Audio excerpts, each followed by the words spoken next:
अचानक गोल्ड में तेज गिरावट क्यों आई? सिल्वर में लॉन्ग पोजीशन वालों की धुलाई किस वजह से हुई? क्या ये सिर्फ प्रॉफिट बुकिंग है या ट्रेंड बदलने का संकेत? यह हम जानेंगे कुंवर जी ग्रुप के रिसर्च हेड रवि दियोरा से। मैं हूं कमल शर्मा। रवि जी, आपका स्वागत है मोलतोल में। धन्यवाद सर। जी धन्यवाद। रवि जी, गोल्ड में हालिया गिरावट का सबसे बड़ा ट्रिगर और कारण क्या रहा? जब से जो बेसिक रीजन है जो मीन्स के फंडामेंटली हम मान सकते हैं वो है कल यूएस के नॉन फार्म पेरोल डेटा आने हैं और मार्केट की उम्मीद काफी कम है। और उसके बाद मीन्स के 28 को पॉलिसी है। तो अगर कल के डेटा थोड़े भी ऑप्टिमिस्टिक आते हैं, थोड़े भी अच्छे आते हैं, क्योंकि लगातार ये डेटा मीन्स की जब शटडाउन थी इकोनॉमी यूएस की, इस हिसाब से काफी खराब डेटा आ रहे थे। और इस टाइम बहुत ज्यादा अच्छी एक्सपेक्टेशंस नहीं है, बट कुछ भी बीट हो जाता है। तो जो मीन्स के जनवरी में रेट कट की प्रोबेबिलिटी है वो और कम होगी। और इससे डॉलर इंडेक्स बढ़ भी रहा है और बढ़ेगा। और यूएस की बॉन्ड यील्ड तो क्लियर इंडिकेशन दे रहे हैं कि शायद जनवरी में कोई रेट में बदलाव ना हो।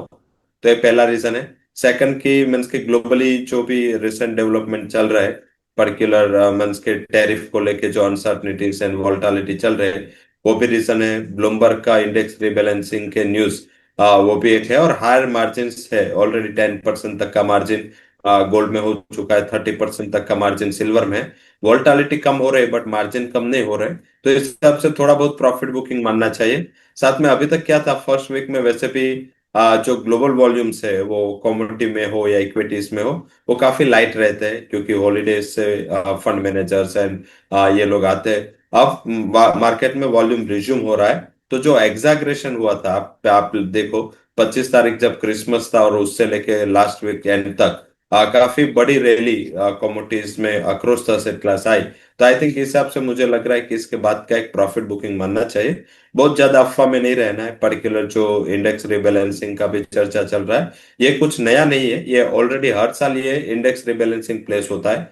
इस टाइम ज्यादा चला था वो लास्ट वीक जब सिल्वर ने ऑल टाइम हाई किया इंटरनेशनल एंड डोमेस्टिक मार्केट में, तभी मार्केट को पता था। और ये रूल बेस है, ऐसा नहीं है कि ये ओवरनाइट किसी ने अनाउंस किया है। हालांकि ये जो ट्रिगर हुआ वो जेपी मॉर्गन से हुआ। जेपी मॉर्गन ने जब मीन्स के कल अपना रिपोर्ट भेजा, और जो मीन्स के उन्होंने बताया कि ऐसा ऐसा हो सकता है। जेपी मॉर्गन खुद शॉर्ट में है गोल्ड एंड सिल्वर में, और काफी टाइम से शॉर्ट में है। और ये इसी सब से अभी ये वोलेटिलिटी वाला सिचुएशन चल रहा है। अकॉर्डिंग टू दैट मुझे लग रहा है कि मीन्स के आज का जो प्रॉफिट बुकिंग है वो कोई ट्रेंड रिवर्सल नहीं है, it's a common not full shot. तो आई थिंक मुझे आज लग रहा है कि अभी और एक मीन्स के सेकंड हाफ में आपको ये वोलेटिलिटी आती हुई दिखेगी। बट टैरिफ के रिलेटेड एक बार पिक्चर क्लियर होना चाहिए, पर्टिकुलरली फॉर सिल्वर। गोल्ड फिर भी सेफ हेवन की वजह से बच जाएगा, और गोल्ड सिल्वर रेशियो भी गोल्ड के फेवर में है। तो ये सारे फैक्टर्स ऐसा इंडिकेशन दे रहे हैं कि थोड़ा सेफ हेवन की जरूरत होगी तो गोल्ड आउट परफॉर्म करेगा, और सिल्वर में थोड़ी करेक्शन या वोलेटिलिटी यहाँ से उम्मीद करनी चाहिए। इधर रवि जी, सिल्वर में गिरावट गोल्ड से ज्यादा क्यों रही? क्योंकि आपने ब्लूमबर्ग इंडेक्स की भी बात कही है, उसे थोड़ा सा और समझा दें। और ट्रेडर्स की जेब और कितनी ढीली करेगी चांदी? हाँ, चांदी में जो ब्लूमबर्ग इंडेक्स रीबैलेंसिंग की बात चल रही है उसमें $7 बिलियन का आउटफ्लो है, गोल्ड एंड सिल्वर दोनों में। अभी $7 बिलियन का आउटफ्लो गेन है, और रुपी टर्म्स में अगर हम समझना चाहे तो वो होता है 60 से 70 हजार करोड़। वो कैसे प्लेस होता है, मंथ के 6 ट्रेडिंग सेशन से मंथ के 14th ट्रेडिंग सेशन तक 20-20-20% तक वो लोग निकलते हैं।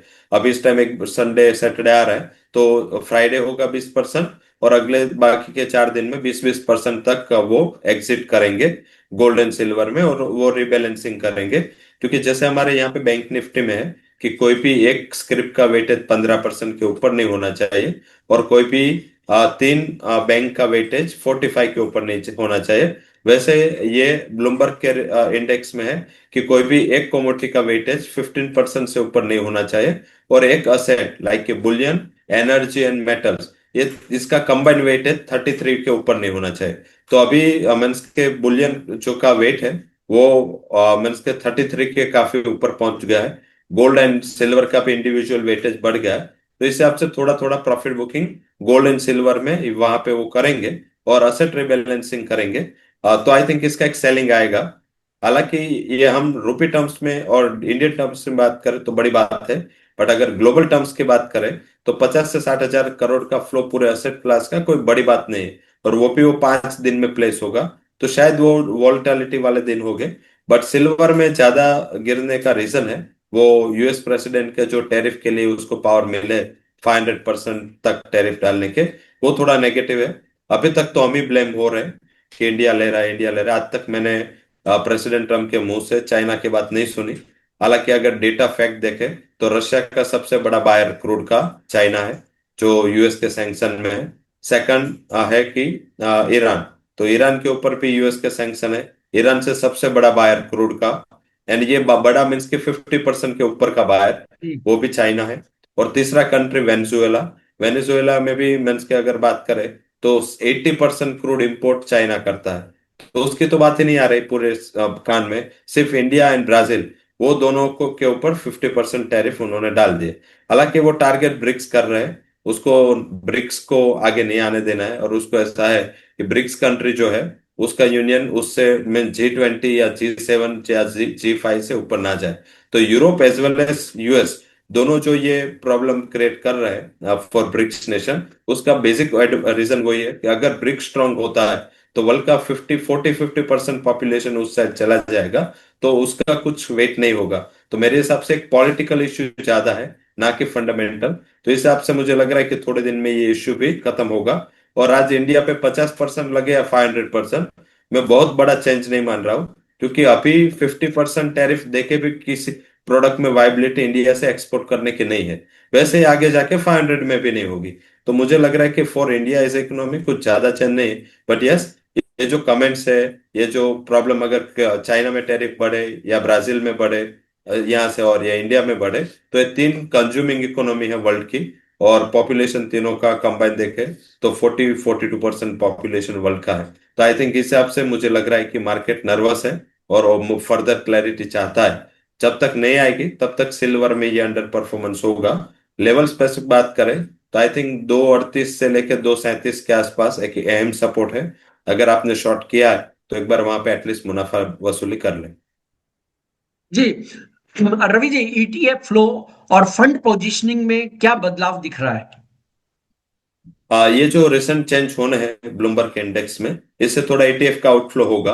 क्योंकि काफी पैसिव फंड्स होते हैं, ईटीएफ होते हैं, जो ये ब्लूमबर्ग के इंडेक्स में या एमएससीआई के इंडेक्स पे अपना वेट करते हैं। अदरवाइज देखें तो जो pure silver and gold ETF है उसमें इतना ज्यादा बदलाव नहीं होगा, क्योंकि वो तो प्योर असेट क्लास में गोल्ड एंड सिल्वर के ईटीएफ फ्लो है। इनफ्लो भी आ रहा है, और मीन्स इंडिया के अलावा कोई भी कंट्री ने ईटीएफ बंद नहीं किए, तो वहां पे लगातार इन्वेस्टर का इंटरेस्ट रहा है। और अगर इसमें कुछ भी ये रिबैलेंसिंग में या ये न्यूज के चलते कुछ करेक्शन आएगा, तो ये ईटीएफ के फ्लो ही उसको संभालेंगे। और मुझे लग रहा है पैसिव इन्वेस्टमेंट का फ्लो फिर से रिज्यूम होगा। क्योंकि ये साइकिल है वो फंडामेंटली कुछ चेंज नहीं हुई है। पहले जो सिल्वर हायर लेवल से नीचे आया था उसका रीजन मार्जिन बढ़ाना था, और अब जो नीचे आया वो रिबैलेंसिंग है। तो दोनों टेक्निकल रीजन है फंडामेंटली। ना तो डिमांड पर्सपेक्टिव ना तो सप्लाई पर्सपेक्टिव से कोई बड़ा बदलाव हुआ है अभी तक। तो मुझे लग रहा है कि इसको इस हिसाब से देखना चाहिए, और इस हिसाब से फंड फ्लो एक्टिविटीज इसमें फिर से रिज्यूम हो सकती है। मौजूदा स्तरों पर फ्रेश बाइंग करना जल्दबाजी होगी या अभी रुकना चाहिए गोल्ड सिल्वर के लिए? सिल्वर के लिए रुकना चाहिए, गोल्ड के लिए कोई ज्यादा इश्यू नहीं दिख रहा है। गोल्ड एक 36,500 के अहम अहम सपोर्ट के आसपास अगर आए तो यहाँ पे बाय कर लेना है।